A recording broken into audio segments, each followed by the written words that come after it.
that he knew wanted to leave France, which was an area at that time that you didn't want to be if you were of the peasant class. You couldn't own land, religious wars, you had no impossible to improve and ever acquire property for your children.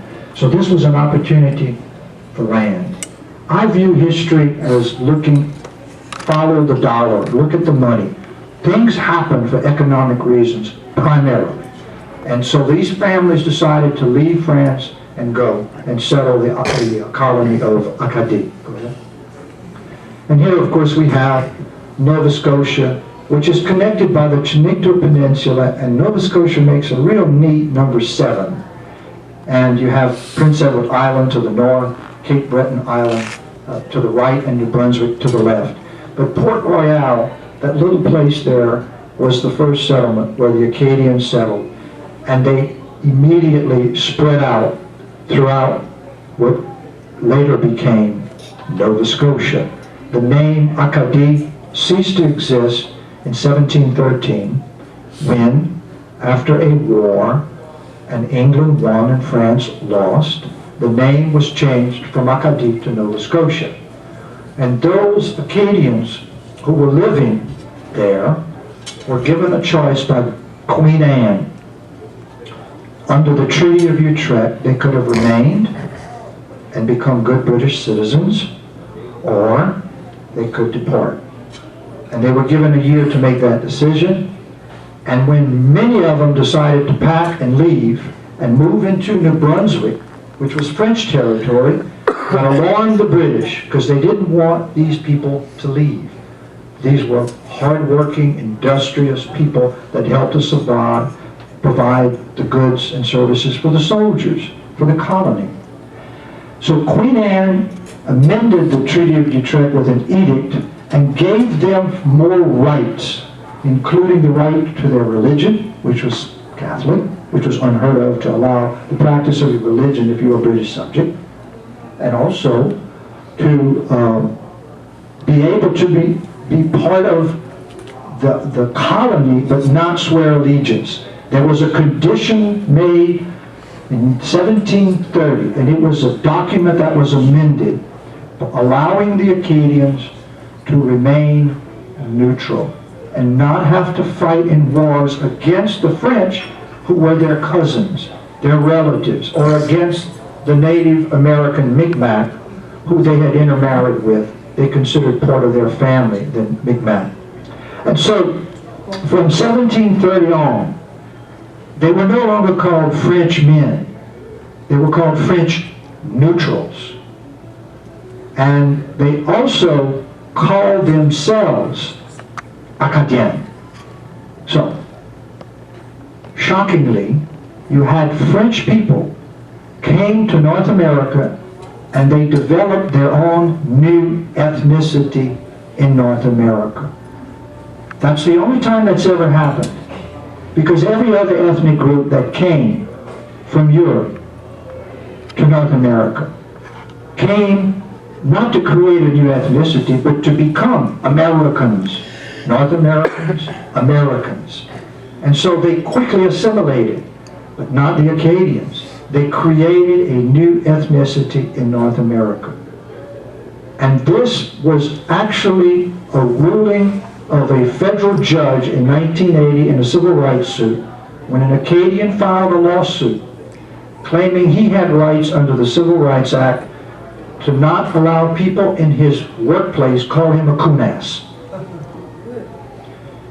He lost his entire career as an engineer in a nuclear facility in Texas, Calvin Roach, and he won. A federal judge in Lake Charles ruled he was able to have rights under the Civil Rights Act because the Acadians had created a new ethnicity. And to be able to claim rights under the Civil Rights Act, you have to prove you're an ethnic person other than an American to be protected as a minority. Go ahead, Mayor. This would have been the arrival of the Acadians in the Minas Basin, a sketch, pen and ink sketch. Go ahead. This would have been Port Royal, which is now a wonderful tourist attraction. It's recreated. The people are in costume the entire time. It's just a wonderful place to visit. Many firsts of North America occurred within those four walls. Since many of us enjoy celebrating Mardi Gras, I'll have to tell you the first celebration of Mardi Gras took place there. The first Order of Good Cheer. It was Champlain was the first governor there. And to occupy the soldiers in the dark, cold winters when it was so cold, they would have to cut their wine with their swords. They would freeze. To keep from rebelling against them, he had the brilliant idea to create a social club. And 2 soldiers were selected every day to write a play and prepare the meal. And so it preoccupied them the whole time. What are we going to do to top the last guys? So every night was like a party in this little fort, and that's how they endured the harsh winters. Go ahead. A typical fur trapper of the 1600s. Go ahead. The Micmac relationship in the Acadians is very special. All Acadians who have had their DNA tested will find a relationship with those people. And they had an immediate good relationship. The French tended to be more paternalistic, more accepting than the British. We just celebrated Thanksgiving. If any of you read or know the history of Thanksgiving, it's not what it was made out to be. Shortly after Thanksgiving, there was a slaughter of Indians by many of the Pilgrims. There was a totally different relationship between the Pilgrims and the Native Americans and the Acadians. And we wrote the biography of Mary and I's ancestors, Beausoleil Broussard, and although it's not confirmed, his great-great-grandmother was supposedly a Micmac. But most Broussards who get tested for DNA, it's confirmed that it's in the bloodlines. And so they taught the Acadians how to prosper and survive, and because of their health, they had the highest fecundancy rate ever recorded in North America. Fecundancy means not birth rate, but birth and survival rate. Now, think of this. Their population doubles every 20 years. Okay? And so they became a competitor to the Pilgrims and the settlers, the Boston people. It was like a competition going on between Acadie and Boston. So the friction between the Acadians wasn't London. It was more coming from the British colonies, who saw them as a threat to control that part of the world. And one of the reasons that historians tell us their population and survival rate was so high is because they were healthy. A healthy mother has a healthy child, and they used many of the Indian methods to make sure that their children survived, and that's a whole nother story. We have one chapter in our book written by a Micmac woman who delves into that in a wonderful way. Go ahead. Every story has to have a Darth Vader. Here he is. This is the bad dude. The Acadians under Queen Anne had 40 wonderful years prospering as British subjects in a British colony. They just were neutral, and they were never accused of rebelling against the English. There was a war of Austrian succession broke out. They didn't fight with the French. They remained neutral. They supplied the forts. When this guy comes on the scene, everything changes. He had never married. There are letters, complaints filed against him repeatedly by his staff members. He was in Halifax as the governor. I like to think of him as the Oliver North and Iran Gate. Oliver North violated United States laws in providing arms to the Contra and trading with the Ayatollahs. And what he did was illegal, and he was convicted of violation of an act of Congress, but he was overturned on a technicality. This guy did the same thing. He violated British law, but it served a purpose of some people within the government. And he was rewarded by being named the governor. And later on, he was fired. He was found embezzling money. And they actually found his body frozen to death in the snow one night, and there's suspicious circumstances involving his death. But he was the man that really led to the genocide, the ethnic cleansing of the Acadians, by getting the council in Halifax on July 28th of 1755 to sign the order of deportation, sending the Acadians to the British colonies, not to Louisiana. That didn't come till much later.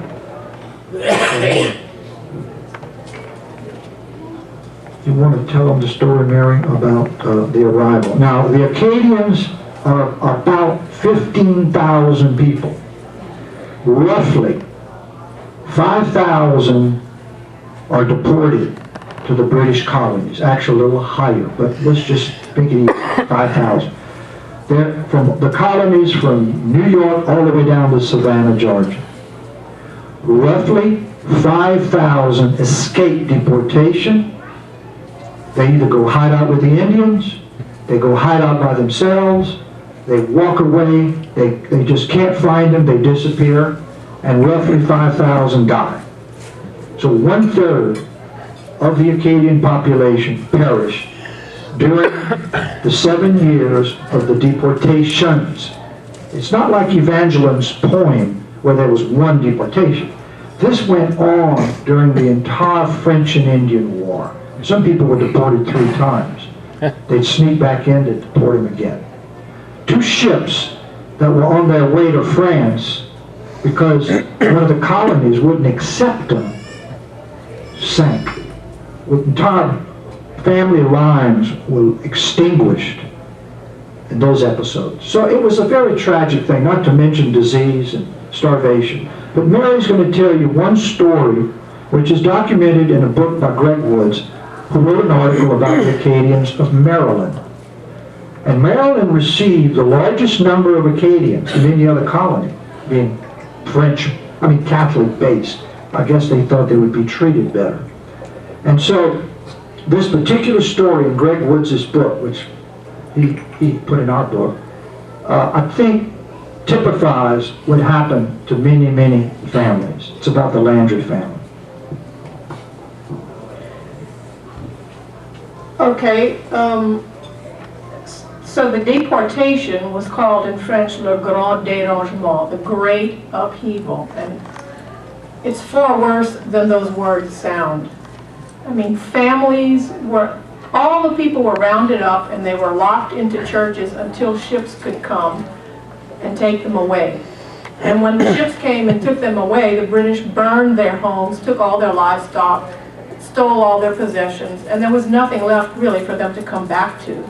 So it was really a horrible affair, and people just were deported from place to place to place. None of the British colonies were really all that excited about taking these people, because the towns the harbors where they dropped them off into were small, and the ship might have 500 people on it or 300 people on it. The town may only have 200 people on it. So they had no way of feeding or providing shelter for these people, so they were not allowed to get off. So they would go to the next colony, and they were not allowed to get off. Keep going, keep going, keep going south. And also the families were split up. And they were split up so that they would spend the rest of their days not trying to get back to their homeland of Acadie or Nova Scotia, but looking for their family members, looking for their children, looking for their parents, looking for their siblings. So this one family, the Landry family, I always get Landry and LeBlanc mixed up. The Landry family was a large family. They were all large families. They were split up, and 2 brothers had 7 children between them. The children and the grandfather were put on one ship, and the 2 brothers and their wives were put on another ship, and they didn't know where the opposite ship was going to end up. So they did exactly what the British wanted them to do. They spent their days looking for the rest of their family. But the Landry brothers and their wives were dropped off all along the Acadian seaboard, and finally they ended up in Georgia, not Virginia. Anyway, they ended up far south of their children. And they started asking, okay, we have 7 children. Their last name is Landry. We're looking for 7 children. And these people, the 2 brothers and their wives, had nothing but the clothes on their back. And so that was fine in summertime, but when winter came, it was horrible. So they knew that they were pretty far south, so they figured their children were north of them. They couldn't be much further south. So they started walking north, and they walked through hell and high water. You know, they walked through the snow, the frigid temperatures. Eventually their clothing became rags, and they looked like wraiths. They were covered with vermin. They were horrible looking. And you can imagine when they would get to a town, the town didn't want to have anything to do with them. Plus, they spoke French, so that was a difficulty. But they kept walking, they kept going for 2 years. Have you seen 7 children? And their last name is Landry. Have you seen them? Have you seen them? And finally they started getting clues. Yes, I've heard of that. They're further north of here. I heard a ship landed further north, but we're not sure where. And they kept walking, and finally they got to Stoddard, Connecticut, a small community. And they said, you know, we heard at the community further south than this one that there were 7 children. Their last name was Landry. And they are here in this community. They've been turned into indentured servants, and they're our children, and we want them back. And the last time they had seen these children, the youngest one was 3, and this is 2 years later, and that 3-year-old probably didn't even remember his parents.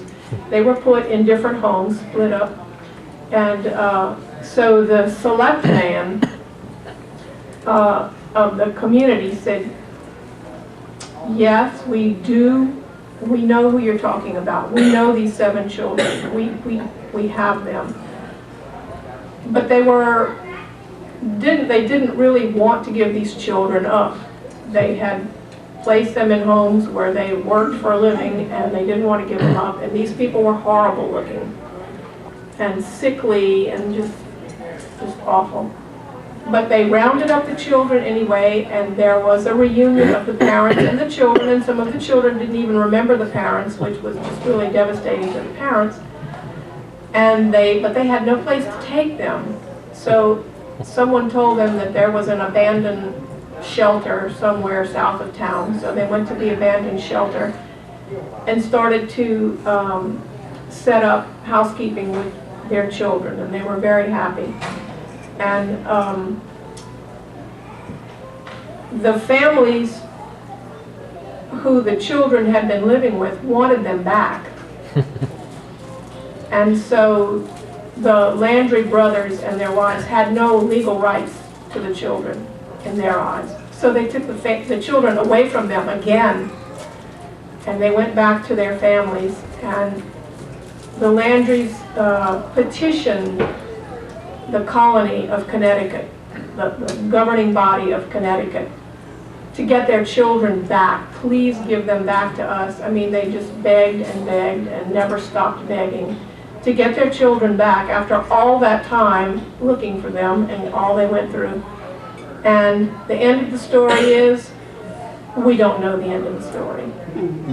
We don't know if they were allowed to get their children back, but the story is legion. This happened probably dozens and dozens and dozens of times to dozens and dozens of families. And it just gives you a small idea of what the deportation was like for some people. Some people went back and forth from Acadie to France, back to Acadie, and not allowed to settle again. And then they went down the eastern seaboard, not allowed to settle. Then they went to England. They went so many places. Some of them, it took 20 years to finally find a place to settle, which was Louisiana for most of them. But the story of the Landrys is just one poignant tale that was repeated many, many times in the Acadian deportation. And it's not a tale, it's documented in the records of the selectmen of Connecticut, which is important. It's not just a myth that you just heard, but fact. Go ahead.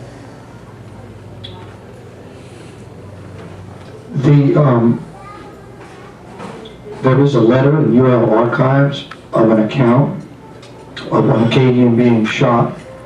And so it wasn't just a peaceful gathering and get on a boat and take a trip. It was a violent event. And, go ahead. We believe that when you are part of a people subjected to ethnic cleansing, it becomes a part of your DNA. And we have this link with all of these other Acadians in the world, which today, best estimate, somewhere between 4 and 5 million Acadians in most countries of the world. And we just spend a lot of our time researching and writing because we believe that it's important for our children to know what their ancestors went through to ultimately come to Louisiana. And now it's not just a festival. Our culture is more important than what our kids often see as just a parade and a festival and a lot of people drinking beer and dancing. I mean, there is a history which is so unique. One of the best books that Mary and I have read in the last 2 years was Acadian Diaspora, written by a professor at Brigham Young University, Chris Hodgson. And I was touched by his book because he dealt with what happened after the deportation and how people sought to regroup and couldn't let go of that mythical place, Acadie. I said, Chris, why would a Mormon from Utah write this incredible book about Acadians? He said, he's head of the history department there, I think. He said, you have the most incredible history of any people I have ever come across in my studies. I found it fascinating, and he just delved into it. And it's hard to give a talk and not seem dour and depressed, but he opens his book. I'll continue to be dour and depressed. I have a right to be, because it's a sad subject. And the way Chris opens his book of Gautreaux, 100 years after the deportation, in the 1850s, is in the bow of a ship in New Zealand and blows his brains out. He's the grandson of an exile that has tried to settle in so many places unsuccessfully. They've had to resort to piracy. He kills himself. That's how Chris opens his book. It's a fascinating book. Go ahead. You see the destruction of, by some account, there's one written account that survives. It's in the Massachusetts State Archives, and it's written by Colonel John Winslow. And it's a diary in great detail. And one of the things he describes is after the Acadians were put on the ship and left, and they burned all the houses and the barns, was the wailing and screaming of the animals that remained behind. The pets. 200,000 head of cattle, goats, sheep, pigs. They had a thriving community, and many thriving communities, not just one. Go ahead. Go ahead. This just gives you some idea of where they were sent and where they were sent after the deportation to try to resettle them in places like Falkland Islands, South America, Costa Rica, Central America, French Guiana, and some places in France.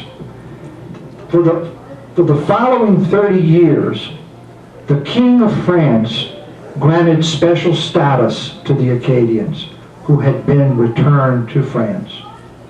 It's complicated to explain why. Some had been in prison camps in England. They were brought back to France, repatriated. And so, since the King of France had lost his kingdom, he had lost New France, which was North America. He wanted to start new kingdoms in the world.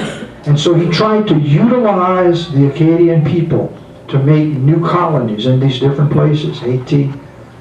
He sent them to a little island called Belle-Île-aux-Mains, where Mary and I went last June, right off the coast of France, off of Brittany. It's just a tourist mecca today. But most of the people on that island are Acadians, and you go there, and it's all Richards, Boudreaux, Leblancs, Babineaus. Grangers is the largest family on the island. And so it was this attempt at resettling these good, hard-working people to keep France as a kingdom in the world. And finally, go ahead, after 30 years, those Acadians that had been in France had been petitioning to come to Louisiana, to join the group that Broussard had brought here in 1765. Broussard's story is totally different from everything I've told you tonight. He was never deported. He escaped from a fort with 86 men, and they started a guerrilla fight along with the Indians and the French and fought the British. And then they were imprisoned, and ultimately, when the war was over, they chartered a boat and they voluntarily came to Louisiana, arriving in New Orleans in February of 1765. They negotiated for 4 months to settle this area and got the Spanish land grants, and in return they had to provide cattle to New Orleans. So the word of his success, which was a monumental success, because his children died wealthy. They got here with nothing, and within one generation they died on plantations. Slaves, yes. They engaged, they had slaves. They did what they had to do to compete. So, what we don't know is where Beausoleil and his first group settled and where they're buried. And that's subject of a new project that we're working with UL Lafayette. And we're trying to find that first settlement and where the gravesite of the first Acadians is located. We believe it's on the Bayou Teche, somewhere between St. Martinville and Laurelville. And we have with us tonight a gentleman that probably has the best information about where that settlement is, because he's going to be releasing a book in a couple of days. Donald Arsenault. Donald, would you stand? Donald has spent his last 25 years, I think, researching where that settlement is. And the archaeology department of Lafayette, with the help of people like Donald, will hopefully be able to find that one day. We haven't had one fundraiser. It's called the New Acadia Project. But without having one fundraiser, we've raised nearly $200,000. And so we're funding the UL archaeology team. They're in the field right now, doing field work. Go ahead. So finally, the King of France makes a deal with the King of Spain in 1785, and they allow 7 boatloads of Acadians, the largest group ever, to come to Louisiana and join the Beausoleil group that have been here for 30 years. And one letter was found that describes that voyage. We've reproduced it in the book in French and in English. By the way, our book is in French and English. I think I said that. And it's a young 19-year-old boy who writes to his father in France and says, "Come join us in Louisiana." He describes seeing alligators, the fauna, what it's like to have come over, and please, Papa, come join us. And we know the father got the letter, but sadly, another sad tale, the French government stopped all Acadians from leaving because they got worried that they were losing too many people that wanted to leave France. And there were people pretending to be Acadians to be able to come to Louisiana. They were lying. They were saying they were, but they weren't, just to get out of France and come here. So the government stopped it. So we only had 7 ships in 1 year, 1785, brought nearly 2,000 Acadians. Because Beausoleil's group, the first, there was only about 200. And then about 300 came from Maryland, and others came, but the largest group came 30 years later. And here's another thing you don't think about. So think, you're a part of a family, you're in France for 30 years, you're an Acadian, you're on poverty. It kills me to hear Cajuns complain about welfare. Every Acadian was on welfare in France. They had to have welfare to survive. And So when the decision was made, allowing them to leave and come to Louisiana, they had to decide, am I going to stay in France or leave? So you had some Acadians that intermarried. Were they going to leave their spouse? What were they going to do? Another heart-wrenching decision had to be made by these people.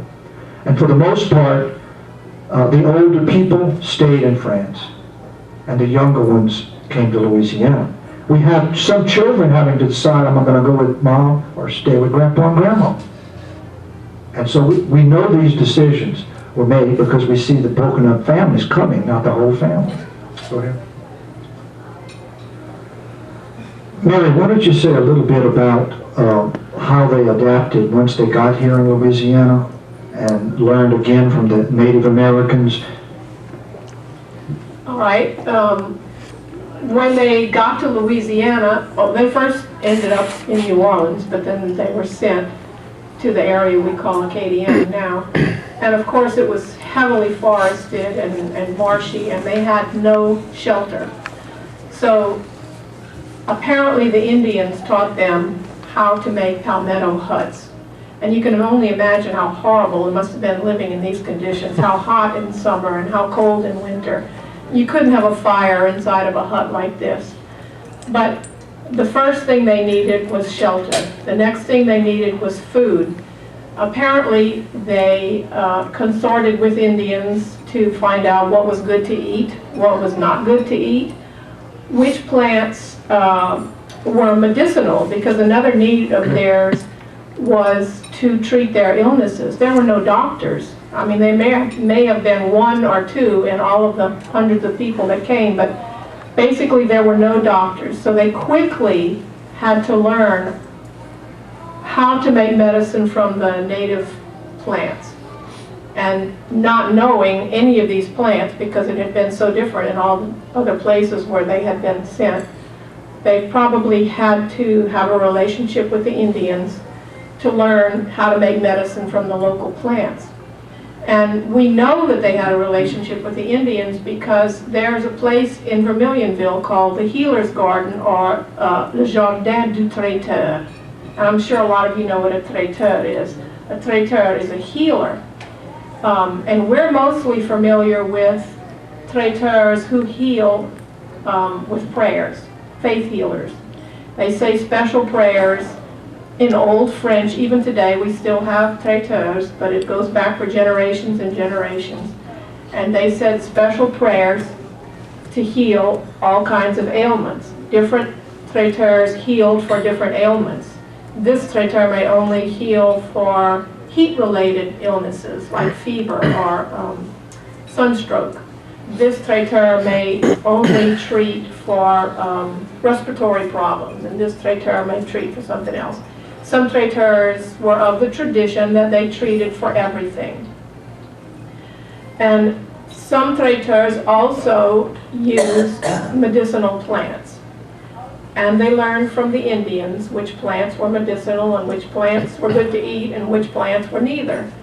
And we know this because in the Jardin du Traiteur at Vermilionville, we have signs in front of all of the medicinal plants. And all of these plants are documented to have been used medicinally 100 or more years ago. They're all documented. And we have signs in front of the plants, and the first line is the common English name of the plant. The second line is the Cajun or Creole French name of the plant, the Black French, or the Cajun French name of the plant. And then it has its uses and which part of the plant. And some of the plants, you know, it tells you the story that they did have a relationship with the Indians, because the word, the French word, the word that they use to identify this plant is not French. Like the mamou plant, that's not a French word. It doesn't sound anything like French. And in other parts of the country they call it coral bean. And also there's a plant called bois de flèche, which means arrowwood. The Indians made arrows out of it because it's a dogwood plant. We call it dogwood. the branches are very, very, very straight, and they were good to make arrows out of. So we know that they had a good relationship with the Indians. So they learned very quickly how to make medicine out of the local plants. And it's amazing, even today, these plants are being studied they're being studied now like it's a new thing, but a long time ago they knew that the plants had antibacterial properties. They were antibiotics. They had anti-inflammatory properties. They were like Advil. They had antiviral properties. A fig tree has antiviral properties. If you have warts, a fig tree has antiviral properties. If you break a leaf off, a white sap will come out, and that's latex. And there's antiviral properties in that latex. So if you put it on a wart, which is a virus, caused by a virus, in a few days the wart is said to fall off. I've never tried it, I've never had warts, but I have people, I'm the chairman of the committee, I have people on my committee who've told me that their grandparents told them to do this when they were children. And one woman in particular said, my grandfather swore, put this on your wart and it'll be gone in 3 days. And her warts would fall off in 3 days. So is it all belief or is it true? Probably a little bit of both. So they have antibacterial, antifungal, antiviral, antibiotic, anti-carcinogenic. They have all of these things that pharmaceuticals now make synthetically, but they don't have nearly the amount of side effects, and they're free. So we know that the early Cajuns and Creole people had a good relationship with the Indians because of their use of medicinal plants. And the garden in Vermilionville is based on a dissertation that was located accidentally by Dr. Ray Brash in the UL archives. There was in the early part of the 20th century a project for SLI students to interview people in French, to document their native French. And one of the papers dealt with native plants. And so it's a fabulously documented paper, and based on that, the Vermilionville developed the Healer's Garden. Go ahead. Acadian Village, of course, in Lafayette, which we all know and love. Those are authentic houses. Vermilionville is a recreated village, but there are two original structures. Three. The last house in back of Vermilionville is the Armand Broussard house. Armand Broussard was his youngest son that we know a lot about because of his Beausoleil. Sorry, go ahead. Interior of a typical Acadian home. Go ahead. Okay, cotton plantations along the Teche on the eve of the Civil War. The governor of Louisiana, there were 4 Acadian governors. There was an Hébert before the Civil War. We had Mouton, we had Edwin Edwards, and then of course Kathleen Babineau, who was the first woman and the first Spanish. Kathleen's great-grandmother is of Spanish descent from Malaga, Spain, or Romero. Go ahead. I'd like for Tom to come up for about 2 minutes. Tom, I think we're going over our time, so we're going to have to keep it short. If he had been the director in Hollywood, cowboy movies would have never taken place in Texas. Well, then we have all night to hear it. No, I don't need that. Okay. I got to have both my hands, so who was saying that they couldn't read, and yeah. The way I got started in this is because of half-hearted things that I usually undertake. And I sat at the back door near that exit because I want to tell you something that really riles people. I found that John Wayne wasn't accurate when he did Red River. The cattle business was not started over there by he and Montgomery Cliff when they came to Texas. It was started by a bunch of folks that were sent over here in an unpleasant way. And my title is The Cowboys and Cowmen of the Wild Wild East. And the people that started cattle business in South Louisiana and Southeast Texas were the Acadians that came from Nova Scotia, were the Scots that got kicked out of the Highlands of Scotland by the English and by the slaves that they bought that came from around Lake Chad. And there is a book by J. Frank Dobie who said that these people came into these areas and they didn't know anything about cattle, and the Mexicans taught them how to do it. Well, the Scots people were bringing cattle down into England in 1513. They confiscated 200,000 head of cattle in Nova Scotia when they kicked the English out. And the African people around Lake Chad, they've been herding cattle since the earth cooled off. So what I wanted to do was point out that John Wayne was not right. So y'all don't throw anything at him, it's a nightmare. But also I want to point out, after hearing this, all of the things that was done, I'm reminded of what Ronald Reagan said. The most frightening words you can ever hear is, "I'm from the government and I'm here to help you." So, this story is about how the cattle business was developed.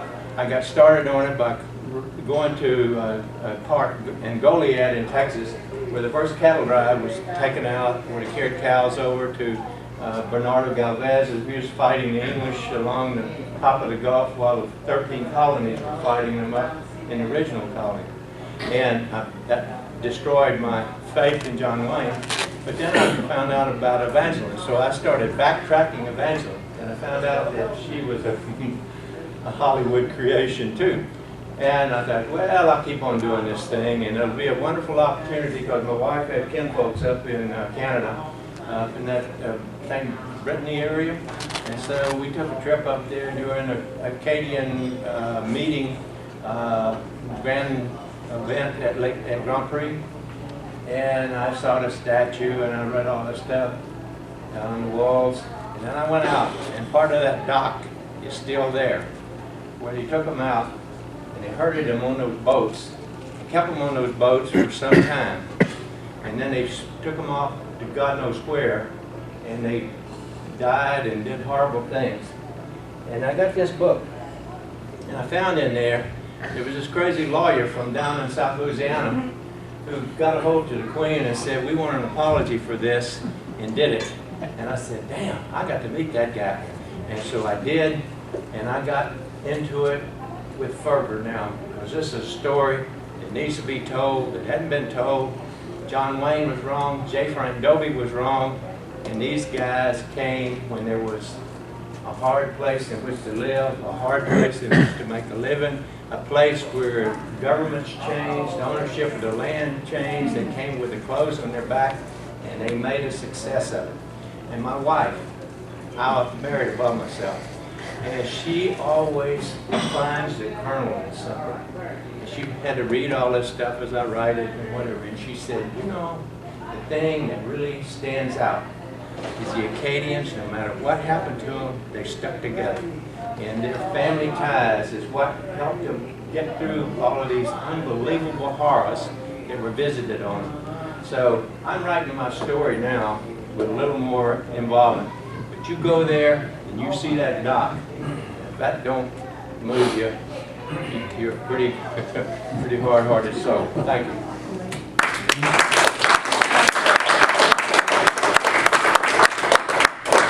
We've gone over our time, so we're going to cut the PowerPoint short, and I've just been asked to comment a little bit about the Queen's apology, which was issued 11 years ago, and some of the ramifications of it. It was the first time England acknowledged that there was a deportation of Acadians done.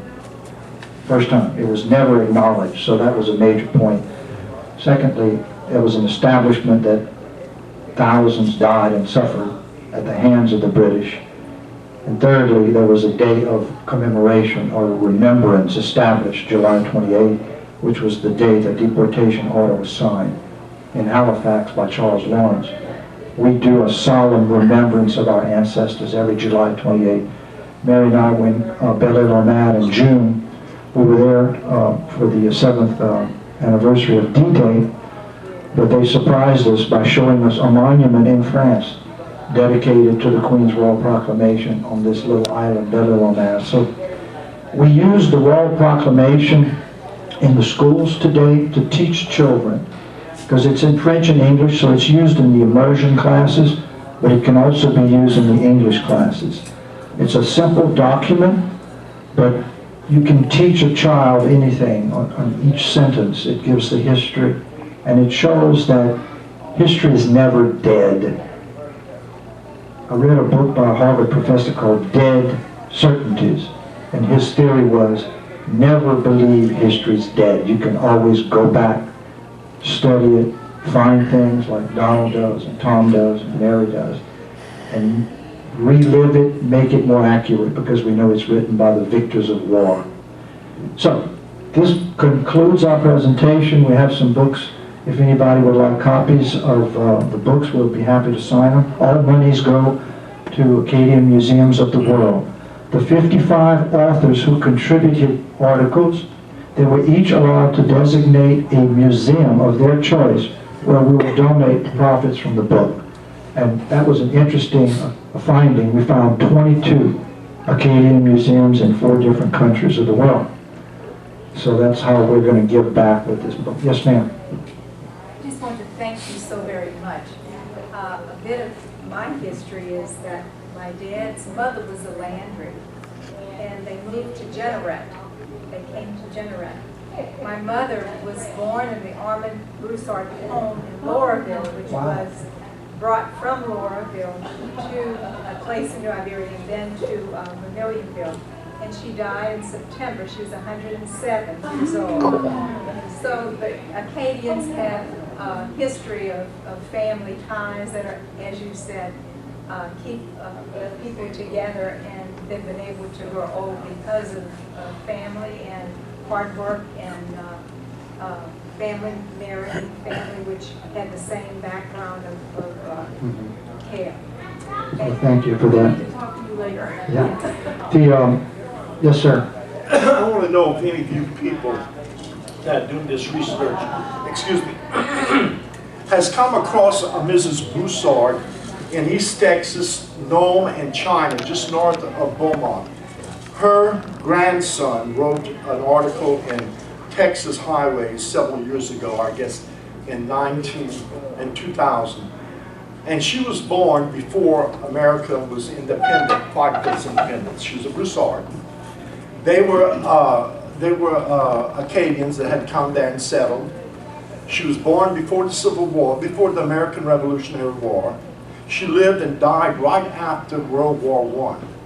So this woman went through every major change in history, invention and change of lifestyles in history than I know of any other person in history that I've read about. The thing he emphasized about her was that she lived in China, Texas, and the railroad depot, when it came, was in Nome. And if you're familiar with that part of Texas, they're right along Highway 90, Old 90, going towards Libertad, Texas. And she'd walk like 10 miles every morning to the railroad station to get her mail and stuff, and walk back home. And he attributed that to probably why she lived to be as long as she did. But you stop and think, she went through, she was not an American citizen, became an American citizen. Then she lived through the War of 1812. Then she lived through the Texas-Mexican War, the Texas independence.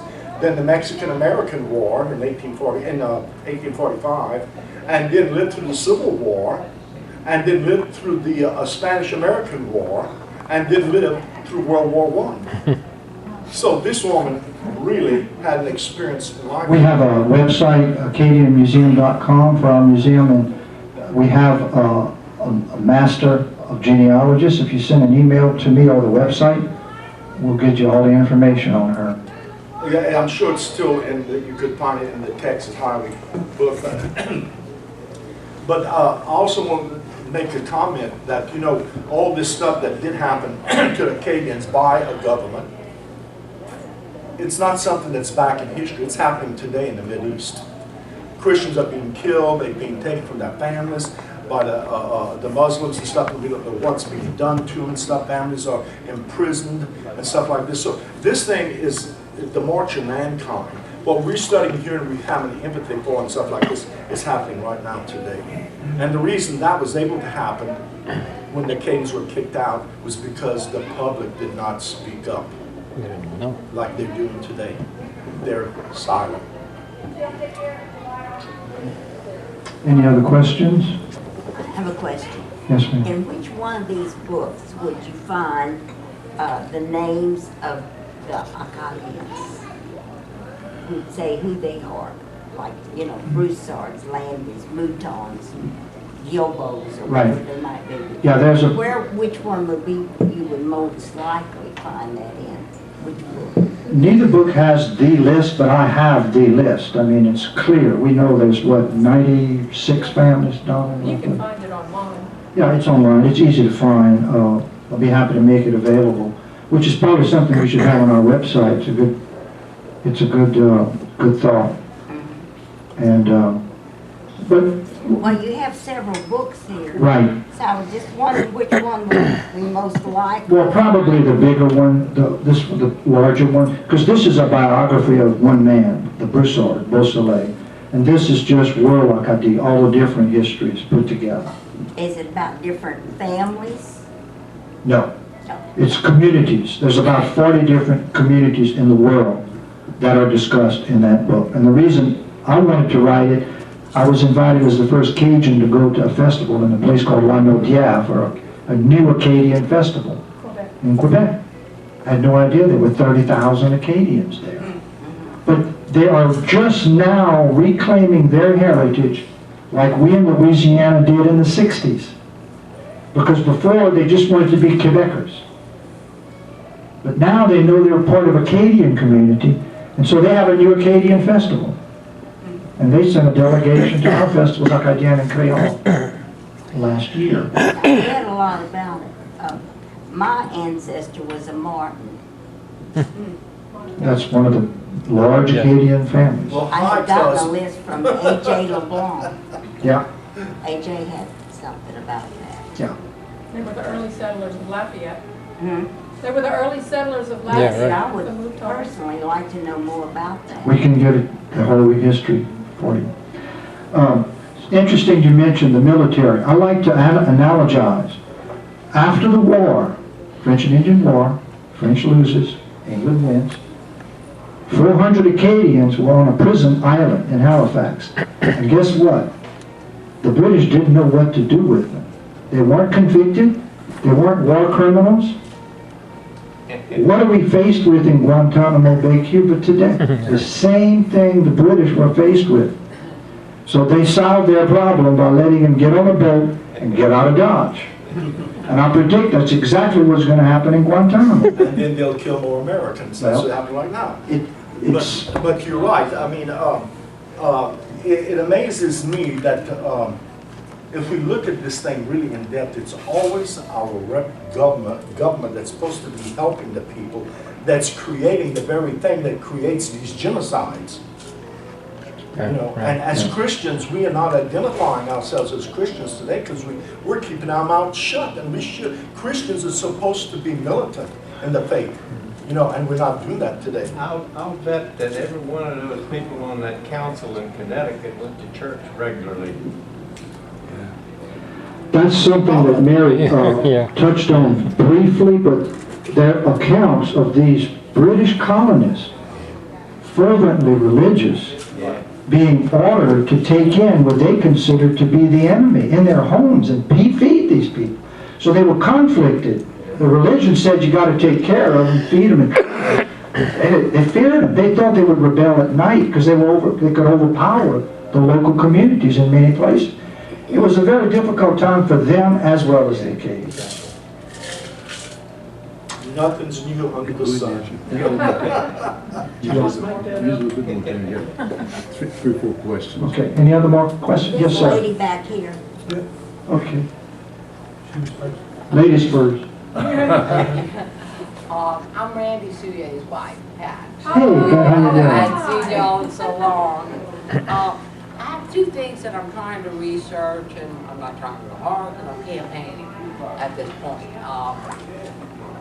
When you look at a map of the Louisiana Purchase, there's a line, and I can't tell where we included where I'm sitting.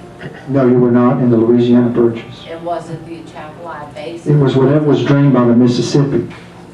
And we don't drain, we're drained by the Mouton. So that's why they say the West starts in Scott.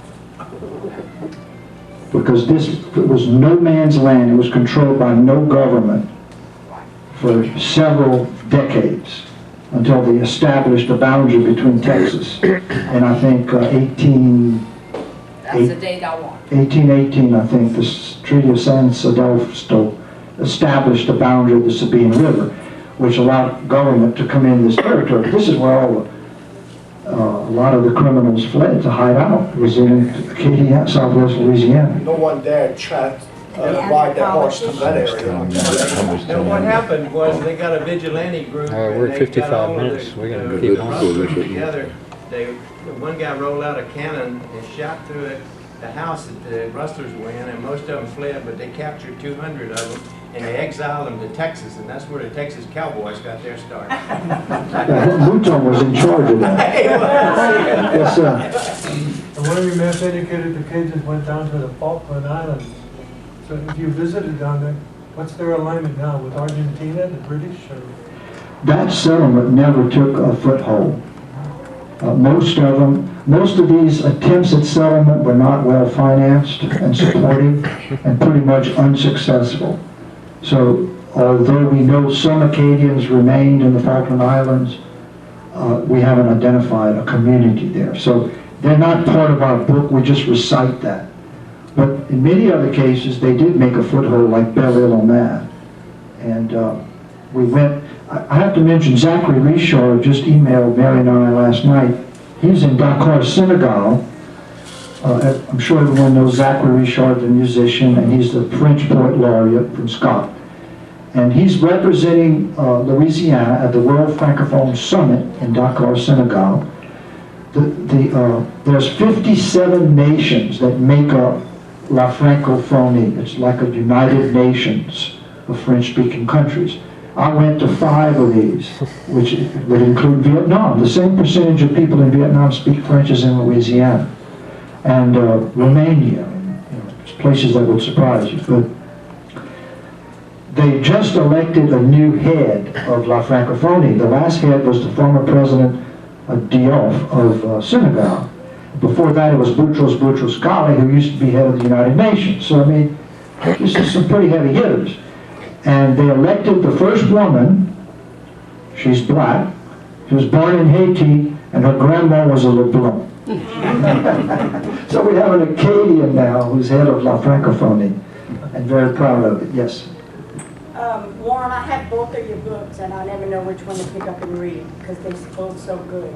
But I just want you to know that you have made my ancestors come to life, and that I thank you for. Oh, thank you very much. Any other questions?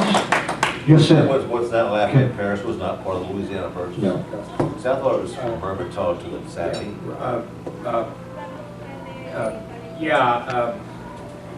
My understanding is that the French area included the Attakapaw Post and the Opolis Post. That was never in contention.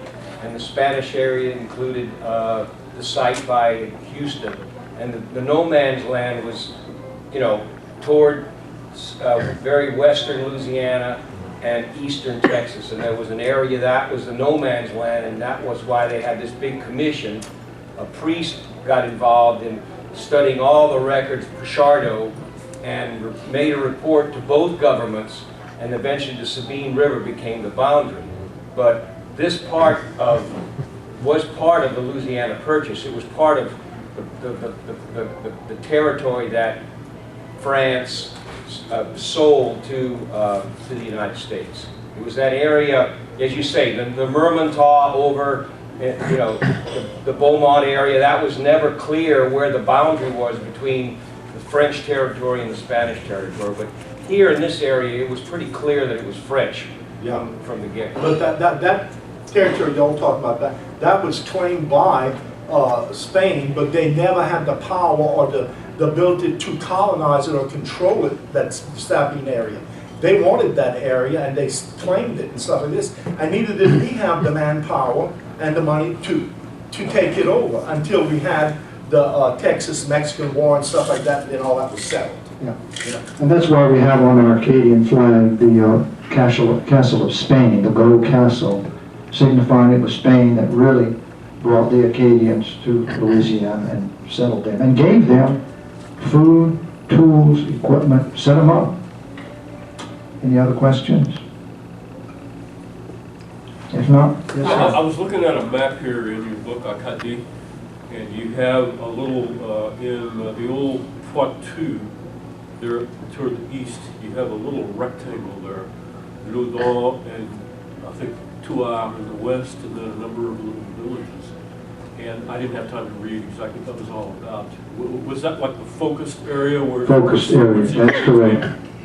The Poitou is the old area, the old region, but those are primarily areas where they came from, yes. When we went to Normandy for the 70th anniversary, we were really touched and hosted by a group for 2 days in Saint-Aubin-sur-Mer, which is near Cherbourg, where the invasion took place by Canadian troops, many of whom were Acadian Canadian troops. So they liberated this little town, and this little town has not forgotten it. And although we were hosted by French men and women, they were not Acadians, but you would not believe it by being with them. They have an Acadian choir, a club. They meet once a month. They have a supper club. They sing all the Acadian hymns. And every year they have an Acadian festival and invite our musicians to play at their festival in France on the beach. And there's a monument that part of the beach where many of these Acadians died is dedicated. It's a national shrine with a monument listing the names of the Acadian soldiers who died at Normandy. So there's these connections that are just amazing to me.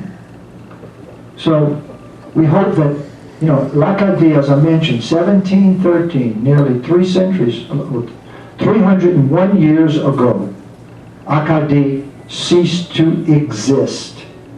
It just vanished. But it's as though it's more popular now than ever. General Motors names a car after him. You know, everything's Acadiana. Look at the phone book. Why is that? It's just this incredible story of survival of a culture that didn't want to give up.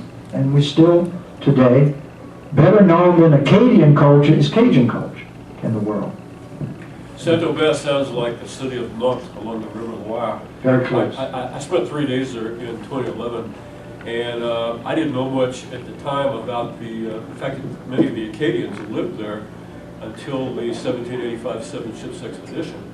And during that period of time, there were a number of families that wanted to meet me, one of their distant cousins from Louisiana who would come to visit. And, you know, I was assured in Nantes there really is a love, a sense of brotherhood with the Acadian. I'll go back someday. Well, thank you very much for hosting us. I enjoyed being with you.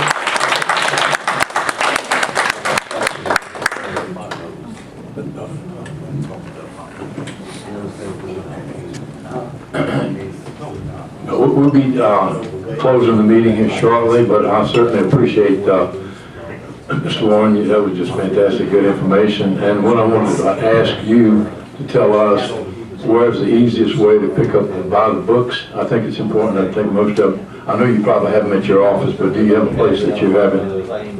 Yeah, my office would be the best place. Yeah, best place, okay. In other words, and you're out there also, Pinhook, brother, okay?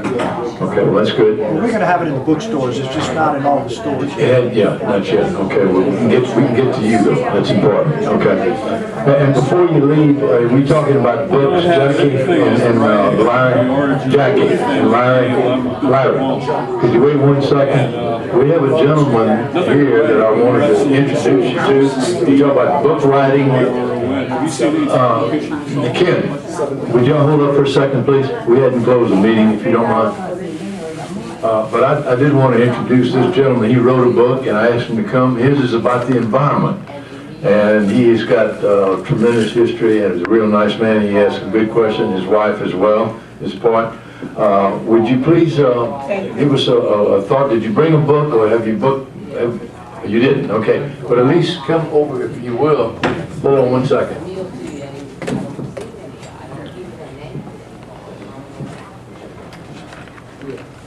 Victor Hummon is his name, and he has been studying the environment like you can. You may not agree with everything that he has, but he's come out tonight, and I just wanted him to at least be able to tell you that he has some information. This book will be coming out. Go ahead and tell him. Okay, well, you're probably all set to eat some pizza and you don't want to hear about my book. I wrote a book called Our Sacred, S-A-C-R-E-D, Ocean.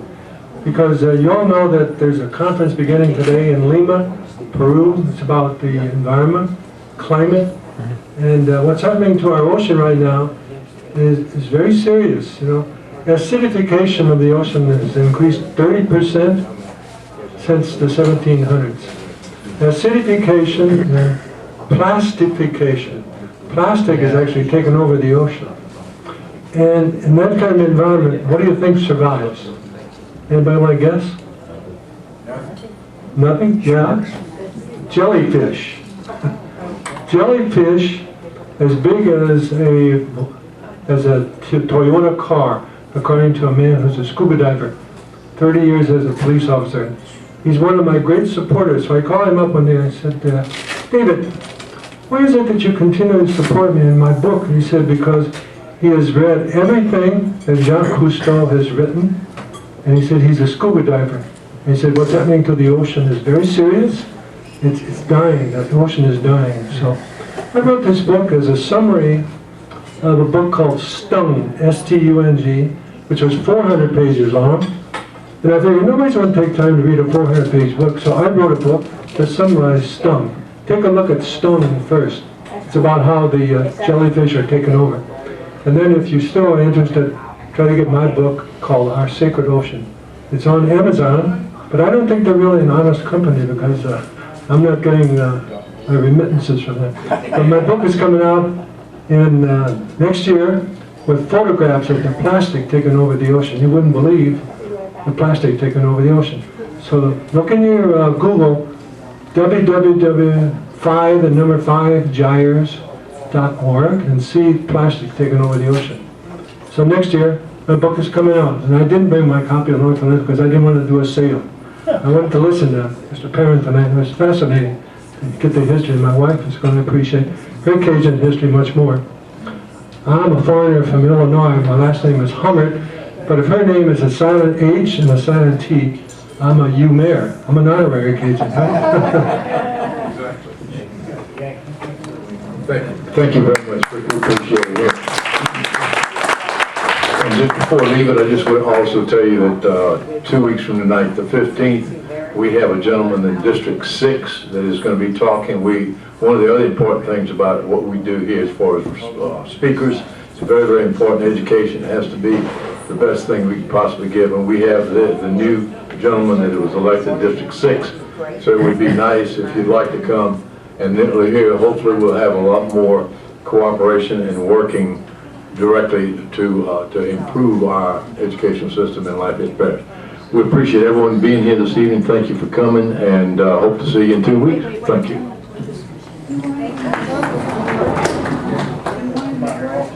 Hey, man.